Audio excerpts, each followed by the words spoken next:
Hey Virgo, greetings Earthlings, wisdom keepers, wisdom seekers. Welcome back to WizdomDropz. This is your source for daily drops of wisdom and savvy cat astrology. My name is Tonia, and today we are talking about the Libra new moon happening in your second house. Woo, woo. Can I get a woo, woo, woo, woo? Yes, on October 16th, 2020. And by the end of this video, you're going to understand as a Virgo energy being what you can expect for the next month after this new moon, and even now leading up to that new moon. So it's going to give you an impression of what to expect and how to use these energies to the best of your capabilities, okay? Virgo, before I jump into that, number one, make sure you're subscribed already. If you're not subscribed already, what is you doing? I put out a video every single day of the week. That is some Virgo appreciation that I know you can appreciate.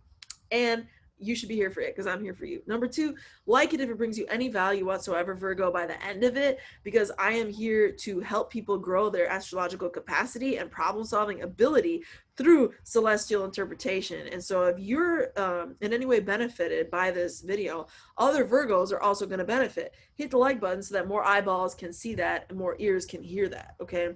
Number three, last but not least, if you're a Virgo looking to grow your craft, grow your skill, okay, around astrology, and you are a very skill oriented, how-to oriented kind of person as a Virgo, you are just ruled by Mercury, the god of skill and craft.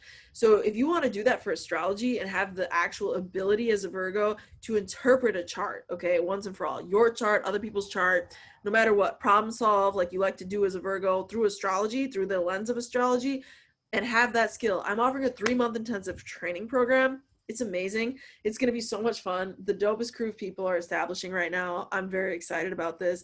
Every single weekend we meet in the Zoom room. We have little community breakout sessions, just like one-on-ones, you and another person, not even me there, to just debrief and process the information as we go. It's super harmonious and just like nourishing and just a really fun, innovative way to learn astrology. I'm very pumped. I'm very pumped.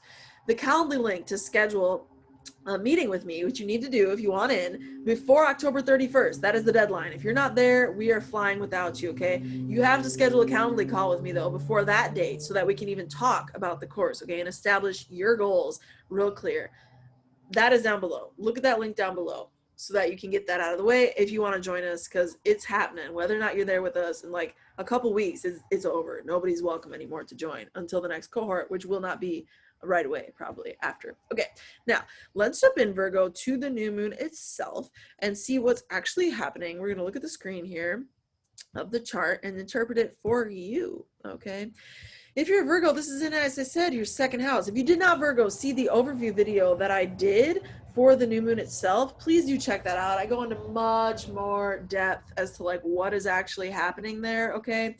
So be sure to just like actually check that out. But you're being asked to create, oh, and I'm setting my little ladybug timer. She's not really working, but she'll stop ticking and hopefully I'll hear her when it's 5 minutes, because we're trying to do 5-minute insights here. So anyway, this new beautiful beginning that you are being asked to create for yourself, and design being the operative word for yourself, Virgo, is in relationship to close family, very close family, and what you possess, your second house, what you own, your finances. This could be a house of business for that reason, right? So you as a Virgo are being blessed with Venus, the ruler of this moon, in your sign. So if you are Virgo, ascendant, sun, or moon, Venus is there with you at this time, giving you the force of Venus, which is beautifying. I think a lot of Virgos are going to experience this energy a lot better than other signs, even because the second house beautifying design call that we're being put out to respond to by spirit is with you. The Venus is with you. The ruler of this energy, this new moon, is with you. It's in your sign, Virgo. And not only that, but look at all the positive aspects that she's making to Mercury, your ruling planet. Your ruling planet is being influenced positively by the ruler of the new moon. How much more do you want? I mean, honestly, Virgo, how much more could you want out of this, okay?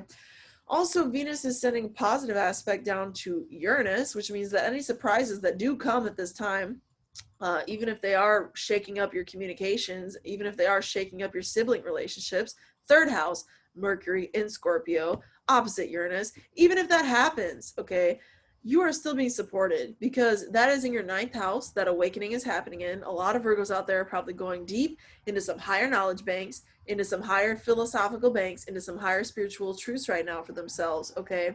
Especially because you have the ruler, Jupiter, you know, of belief in that 5th house of passion projects and a higher vibration, and also children. Children could be bringing you a lot of transformation right now, though, if you have kids, because look, this crazy mega conjunction is just like like right there, like wow, right in the middle of everything. So, and that's in a T-square. You see that red triangle right there? The timer fakes out. When she actually stops, I'll stop. The ticking will stop. The ticking will stop. Sorry.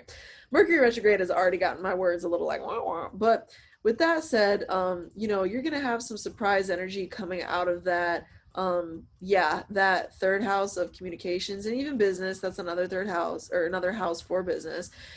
And you know, your belief systems. Maybe people at your place of business are talking about their belief systems and it really catches you off guard, but at the end of the day, you can still be Venusian about it and smooth it all out, because Venus is with you and she's making a harmonious aspect to communications planet Mercury. You see what I'm saying? So you can speak the truth but do it in a harmonious way if you're a Virgo right now.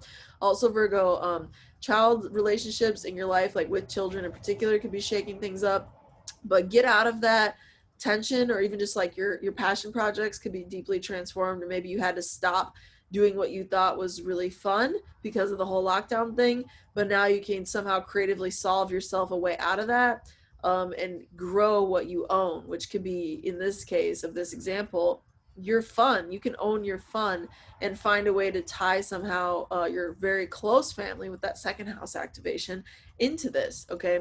And Mars is opposite the sun, so there's new beginnings in your finances, and possibly like new debt that you're taking on, or maybe you're paying off old debt, because Mars is retrograde 3 times as deep, and also 3 times as motivated, and it's in your 8th house. So maybe you're like paying off old debt if you're a Virgo, and that's very good, because all these authoritarian planets in the 5th house allows you to have more fun because you've paid off the debt. You see what I'm saying? But this T-square can manifest in different ways. Ultimately, lean into Cancer energy if you're feeling a lot of tension in your life, because that's your 11th house of dreams and higher aspirations, and it's opposite this T-square apex point that is happening in Capricorn. And yeah, you can lean into Capricorn, but you get out of this through work, and you can get out of this through Cancer energy, which is like some type of nurturing your networks right now. If you have tension come up in your networks, Virgo, nurture them. There's a couple indicators for that. Opposite this point of the T-square is Cancer, the nurturing sign, okay? Opposite this Venus is Neptune, telling you to paint a beautiful picture, be the mermaid, you know, be the mermaid for whoever needs you to be the mermaid right now. Deal with that more ephemeral kind of like energy right now. Be the beauty, in other words, that you are being gifted really with Venus's transit to you, and you're going to smooth things over just fine, okay, Virgo? Just fine. Also, with the sun opposite Mars, though, I think I was trying to say that earlier, you know, this is your 8th house. So your 8th house and your 2nd house could be in some kind of tension or power dynamics right now between even that close family and like their debt, or other people with their death and rebirth thing. There might be some Virgos who lose some people right now, goddess forbid, but it's all, there's going to be this beautiful resolution, almost like there's this other side of that energy, you know, that comes out through this. So I would just suggest like really focusing on how do you build a new platform, how do you grow, how do you design is the key word here, Virgo. How do you design a beautiful new beginning for yourself in relationship to what you own, what you possess? And I think you're going to see some really positive results if you just allow yourself to be the Venusian force. I know you're a Virgo, you're ruled by Mercury, but use your brain to go deep, as it is right now with Mercury and Scorpio, around how to beautify, and you will come out successful, Virgo. Okay. With that said, that was definitely 5 minutes of interpretation. I hope that brought you some value, Virgo. If it did, hit the like button so that other Virgos can get the down low. And with that said, my friend, through next time, until next time, may the stars be with you. Peace.